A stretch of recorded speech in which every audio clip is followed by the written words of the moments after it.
Hello there, my name is Mr. Hammond and I'm the Curriculum Lead for the Citizenship GCSE.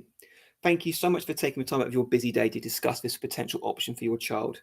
We are delighted they've shown an interest in the most relevant and possibly the most interesting of all the GCSEs we have on offer.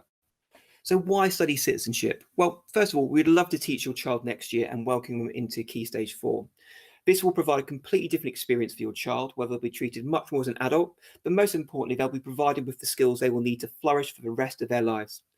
Not only is citizenship interesting, it provides us with an understanding of the modern world and our role within it. We believe very few subjects provide the opportunity to engage with current events and controversial topics, while developing the essential skills required to be active citizens who can contribute to the society they are part of, have a voice that can be heard, but also take actions which are well informed. So what will we study? Well, our learning journey begins in year 9, where we make our pathway choices. Then in year 10, we will start to focus on paper 1. There are 4 key themes we'll look at, and each asks a series of different questions. So first of all, living together in the UK. How have the communities developed in the UK? What is identity? What are the democratic values and where do they come from? And how does local democracy work? We then move on to democracy at work in the UK. We ask these big questions of who runs our country? How does Parliament work? How is power shared between Westminster and the devolved administrations? How does our government manage public money? We then move on to law and justice. We start to question, well, what is the law for and how does it affect us? How does the justice system work? And is crime increasing in society? A view commonly kind of put forward by our media at the moment. And then finally, we look at the theme of citizenship issues and debates. We ask these big questions of what power and influence can citizens have? What role and influence should the media have? And does the UK have power and influence in the wider world? Really important questions in a time of pandemic and global social and economic change. In year 11, we move on to paper 2, and this is where this is such a different GCSE. This is all about taking action to try and inform change. So it's all based around this idea about planning a course of informed action to address a citizenship issue or question of concern. And we look at delivering a benefit or change to a particular community or wider society. Through this, we look at our own actions, the actions of others, and the ideas of power and influence. Once year 11 is completed, we can think about our further educational opportunities. Now, a really important question to ask is, well, if I do this GCSE, what skills will I learn? Will I be able to use this the rest of my life? And the simple answer is yes. Majority of the skills you will learn with Citizenship GCSE are what we would call higher order skills, the very skills that employees are looking for. Now, there are many we could talk about. I'm going to highlight 4 key ones here.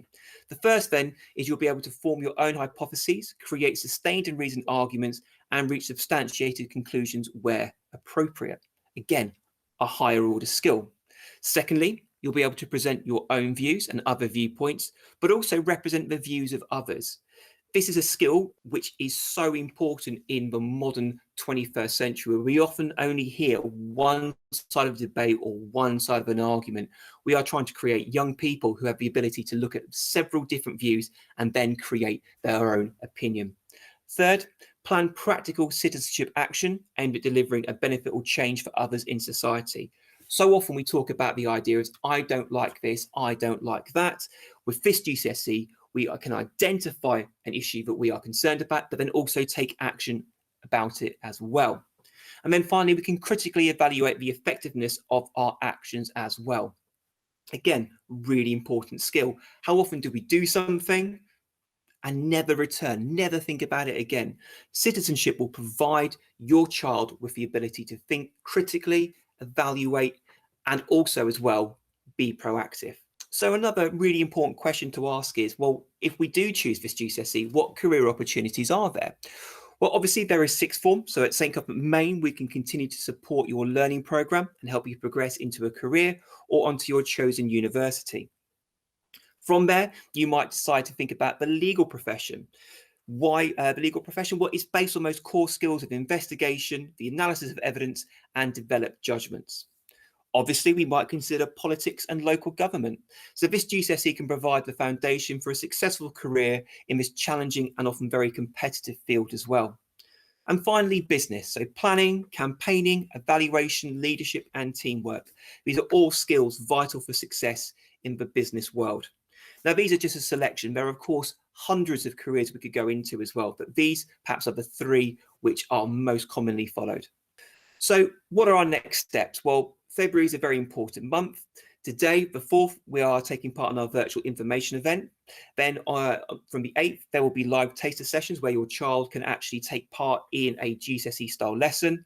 And then from the 12th, once you've had a chance to do all those activities, you can fill in your form and make a note of the options your child would like to do. Can I take this opportunity to say a big thank you for your time, and we look forward to you joining Citizenship in September. Many thanks. Goodbye.